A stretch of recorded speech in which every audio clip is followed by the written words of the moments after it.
yoga poses seated except the standing ones, and just do those. Stand up, do them on your floor, your carpet, wherever you happen to be. Let us begin. And where do we start? By finding our tallest, healthiest posture. In yoga, this is called mountain pose. We're growing like a tall mountain. So I'm going to invite you to stand with your feet about hip width apart. So what does that mean? These are our two big hip bones right here. You might not be able to feel them, but they are there. So if I drew a line down my legs, my feet would be in about the middle. And notice I've got the outsides of my feet parallel to each other. So not this and not this, but facing straight ahead. That's how Mother Nature meant for us to stand as we stack our bones in their healthiest alignment. So stacking our knees over our ankles, lifting our thighs, stacking our hips over our knees. And now I'm going to invite you to very gently bring the tops of your thighs just slightly back. And you notice when you do that, the very bottom of your belly just lifts a little. You get a little taller. And this natural curve in your spine takes its natural place. Let us grow long through our side body, lifting your chest. And I'm going to invite you to bring the top of your breastbone back just a little bit. So this is our breastbone. It's a rectangle. Just bringing the top back a little bit. And as you do that, bringing the bottoms of your shoulder blades in toward your body. Let me show you what that looks like from the side. So just gently back as this comes forward. Small movement. You notice when you do this, your shoulders come back, your chest opens up, and guess what? You can breathe. This is not so hot for our breathing. This is better. Stacking your ears over your shoulders and looking out at the world. This is not so hot.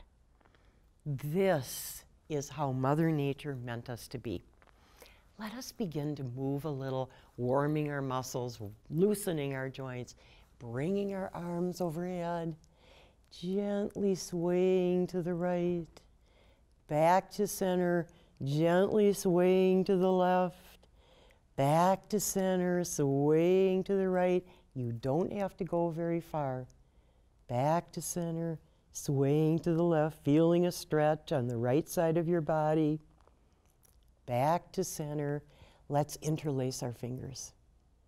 And slowly bring your hands to rest on the top of your head. Take a breath. Let's inhale, bring our arms overhead.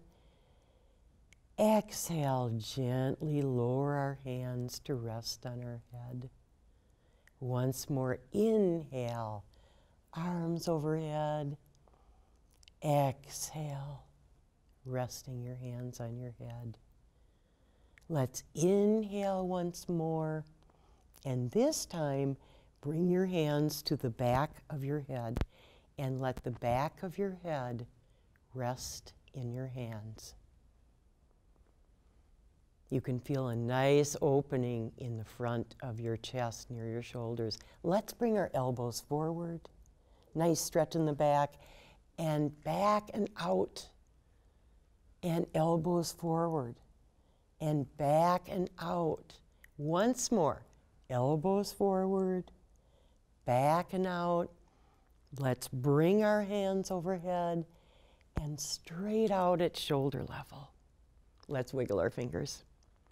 We can hum a little tune, la la la, rotating our wrists a few times one way, few times the other way. You be the judge. And now let's rotate our entire arm back, like so, and forward. We're opening our shoulder joints, and once more back, and forward.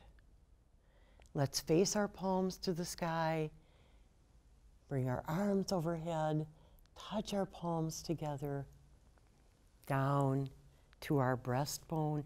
This is our Namaste pose. and relax. Let us come to sit in our chair for a moment, if you are sitting, and if you are using a mat, let me give you a word of caution. Coming to the mat requires you to get down to the ground and back up again. And for most people, it's much easier to get down to the ground than it is to get back up again. So if you feel any hesitation about whether you could get back up if you went down to the ground, please keep yourself safe and use the chair. The benefits are equal. So if you're using a chair, please take a seat. And then if you are coming down to the mat, I'm going to show you a safe and comfortable way to come down to the mat using your chair as a helper. So I'm facing my chair here, and I'm probably about a foot in front of my chair. And I'm going to bend my knees and fold from my hip creases like so. So what do I not want to do? I don't want to do this. Owie, it hurts my low back, my shoulders are slumped, my head is a 12-pound bowling ball, and my poor neck is trying to hold it up. But if I fold from my hip creases, everything stays comfortable. And notice that my back is nice and long and straight. So here I go. I'm going to fold from my hip creases as I bend my knees, and I'm going to find the seat of the chair. And I'm going to use that for support. I'm going to bring my right toes back, bring my right knee down to the ground, bring my left knee down beside it, and now I can find my hands and knees, and I'm going to just rotate to face you, but you can stay right where you are. And I'm going to invite you now to walk your knees to the right, come to rest on the outside of your left thigh, and just gently swing your legs around to the left. And come to sit with your legs straight in front of you, nice and tall, just like we did when we stood up, our mountain pose. If you'd like to have some support for your back, just use your hands to support you. If you are seated in a chair, I'm going to just invite you to take a look at your feet, and we're going to get our feet into the act now by doing some wonderful warming of our muscles and joints in our feet. So let's wiggle our toes, just like when we wiggle our fingers. If you hear a little bit of snap, crackle, and pop, don't worry about it. Curling your toes, flexing your toes, curling, flexing. It's kind of fun, isn't it? And rotating your ankles.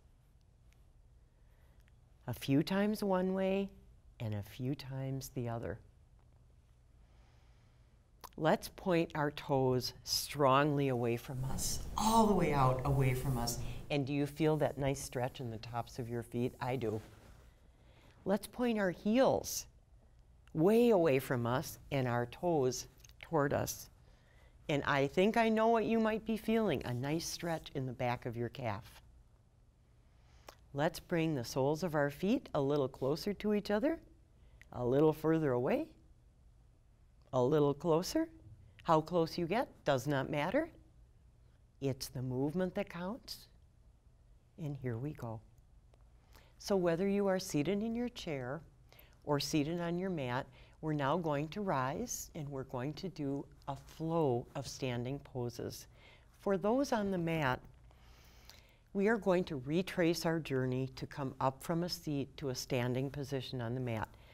So please move slowly and gently along with me. To begin that journey, I'm just going to bend my knees and bring both my feet off to the left, just like this. Notice that I'm supporting myself with my right palm over here, and now I'm just going to swing my left palm around, and now I can come up to my knees. Well, I'm a little off kilter, so I'm going to walk my knees to my right until I find my hands and knees, and then I'm going to walk my knees forward until once again, just as I did when I came down, I can find my chair. I'm going to put my left foot closer to the chair, come to my right toes, lifting through my toes, bringing my right foot next to my left. Here I am bent, and slowly, slowly, I'm going to stand up. Whenever you rise from the floor or from a chair, do it slowly. That gives your blood pressure a chance to equalize and you won't get lightheaded. Now, today we are going to do some side bending poses, and they are meant, and they are wide-legged poses. So we're going to be stretching our inner thighs and our inner groin muscles and joints, very important. And we're also going to be opening our hips. So we're going to be elongating the sides of our body, and I think that you'll find it's a wonderful feeling. So let me invite you to widen your feet. How far you go is completely up to you. It's not how far you go in yoga, it's how you go. You want to be comfortable. Think about how it feels. And I want to invite you to turn your toes inward a little bit. So remember, not this, but just toes a little bit in. Why do we do that? We're nice and stable. And it takes the weight of our body to the outsides of our legs, and that makes us